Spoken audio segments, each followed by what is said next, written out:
Hello, everybody, and welcome to Final Play Sports Wrap. My name is Pete Lobo. I'm your host today, and we're going to talk New Mexico basketball sports, and then we're going to touch on the college football playoff a little bit. So that's what's on today's agenda. So let's get started. First of all, the Lobos played 2 games last week and really dominated both of them as expected. They beat Grambling by 22. They beat Texas Southern by 31. Big wins in both cases. In both cases, slow starts. So I don't know what's going on exactly with the Lobos, but they're really having a hard time getting going out of the gate. They led Grambling by 4 at halftime. They led Texas Southern by 7. Both times really poor 3-point shooting, 2 of 10. In the Grambling game, 2 of 11 in the Texas Southern game, but they forced a lot of turnovers in the Grambling game. For example, they got 25 points off of turnovers, which is outstanding. So not so good shooting in the first half in both games. In both games, they shot much better in the second half. From the 3-point range, they were 5 of 8 against Grambling and 9 of 16 from in the second half against Texas Southern. So 2 big wins. I'm not sure we learned a lot about the Lobos at this point, but we have learned that Dent and Washington together are a pretty lethal set of guards, and in sort of the same way we were last year. 2 guards that you just really can't stop. Dent had 22. Washington had 15 against Grambling. Washington had 19, I think, against Washington or against Texas Southern. So starting to be a force. Either one can score. Either one can get to the bucket. And they both make a lot of steals. And so that's really good. We also learned that all of our bigs can contribute. We're getting contributions from all of them. I think we're learning already that Cade is going to be a special player, even though he's relatively young, a freshman. But as he matures and gets more confidence, he's going to be fine. And I think Philippe had a nice game. The second game, the Texas Southern game, he put in 11. We weren't good in either game, really, from the free throw stripe. That's 3 games in a row. We haven't been good.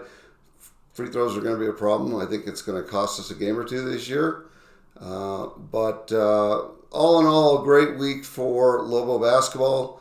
This week they play Arizona State on Friday night, and then they play the winner-loser, depending on how we do. We'll play the winner, or hopefully winner, of St. Mary's and USC. So a couple of more meaningful games this week for the Lobos. We'll see how this goes.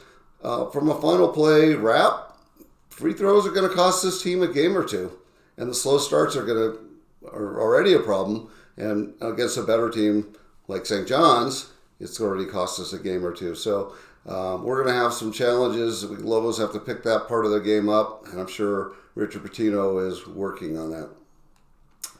So I want to switch gears and talk a little bit about the college football playoff. It's pretty interesting. There's a lot of machinations going on. If you didn't catch it last week, Boise has popped into the number 4 slot. They're ranked 11th overall this week as of today, but they're 4th. They're the 4th highest seed of all the conferences. So SEC's got a bunch of games, a bunch of teams. Big Ten's got a bunch of teams ahead of them, but the 4th conference right now is the Mountain West, and Boise gets that spot, which means that if that continues to hold for 2 more weeks, they're going to have a bye in the first round, and then they play a game at home. So the way it works, 12 teams get in, 4 teams get a bye, and so every team that gets in gets $4 million for the conference. So that's what you get. You get some expense money and things like that, but $4 million. And if you then make it to the next round, each of the 8 teams that are left get $4 million. So if Boise has a bye, Mountain West gets $8 million before anything happens. If Boise were to win again, the semifinals, each team gets $6 million, And if they were to get to the national championship game, they'd get another $6 million. So that's how it works: 4, 4, 6, and 6. And they also get about $3 million to cover expenses each round. So there's a lot of money at stake. But for the Mountain West, this is fantastic the way it's working out this year. Boise has clinched first place by beating Wyoming 17-13.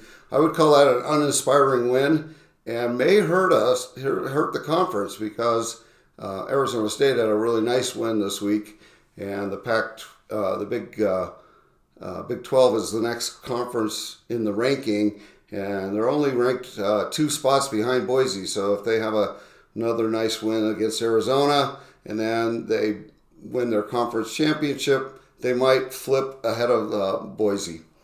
Boise's got a game against Oregon State at home, which they should be favored in. They should win, and they've got a game, the conference championship game, which will either be Colorado State or Nevada, University of Nevada, Las Vegas. UNLV is right now the second place team. They play at Nevada, or they play at home against Nevada. If they beat Nevada, they will be the team that represents the conference the other half of the championship game. Otherwise, CSU will be, if they beat Utah State. That game is also in Fort Collins, a home game for them. So those teams should all be favored to win. We would expect Boise, if they continue to win out, will be in the college football playoff, but not necessarily have a game at home. And so that's really what's at stake. As for UNM right now, UNM is playing Hawaii this weekend, and they need to win. If they beat Hawaii, they are bowl eligible, and if so, will likely go to the New Mexico Bowl. So that would be great. It would be a home game. No traveling for the fans. Weather is usually decent for that game. And I'd love to see the Lobos play another game. So a lot at stake for the Lobos. If they take care of business, they'll be fine. Lobos right now are ranked 95th in the latest USA Today football ranking. That's the highest I've seen them ranked in years, maybe 10 or more. They never get very high. I think the best is only mid-80s and whatever, but they're getting better. So looking forward to that. Hawaii is 107th if you care. I haven't seen the line yet, but I would guess the Lobos will be favored. Slight favorites in this game, even though it's in Hawaii.